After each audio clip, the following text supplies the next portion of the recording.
যুদ্ধবিরতি, সীমানা পুনর্নির্ধারণ ও সম্পদের বণ্টন নিয়ে পুতিনের সঙ্গে ডোনাল্ড ট্রাম্পের 2.5 ঘণ্টার ফোনালাপ। ফলাফল, 30 দিনের জন্য ইউক্রেনের জ্বালানি অবকাঠামোয় হামলা না চালানোর বিষয়ে রাশিয়ার সম্মতি।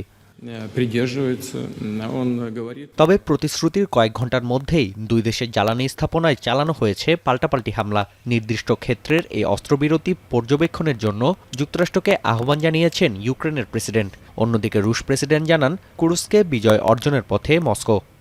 Завершают разгром группировки войск противника в Курской области. Повторю в этой связи, согласно законам Российской Федерации, все военнослужащие... Ми сьогодні з ним будемо обговорювати деталі. Я думаю, деталі наступних кроків.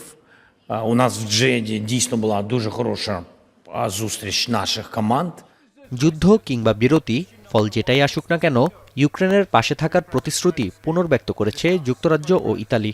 President Zelensky to discuss progress that President Trump had made with Russia towards a ceasefire, and I took the opportunity to reaffirm our unwavering support.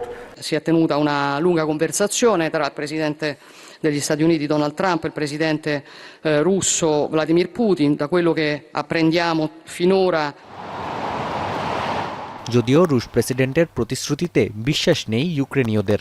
তাদের দাবি, যুদ্ধবিরতির জন্য আলোচনা পুতিনের ধাপ্পাবাজি।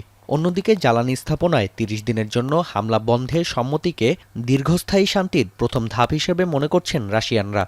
Та ні, думаю, він також уже іде до того морально, щоб домовитись. Тому я так розумію, що це забрати у України останній важіль, але Росія зможе бити також і по інших об'єктах.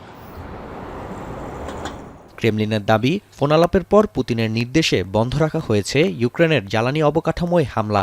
মার্কিন ও রুশ প্রেসিডেন্ট পরস্পরকে বিশ্বাস করেন বলে জানিয়েছেন ক্রেমলিনের মুখপাত্র দিমিত্রি পেসকভ। নাফিয়া আরমান মনন, এখন বিশ্ব।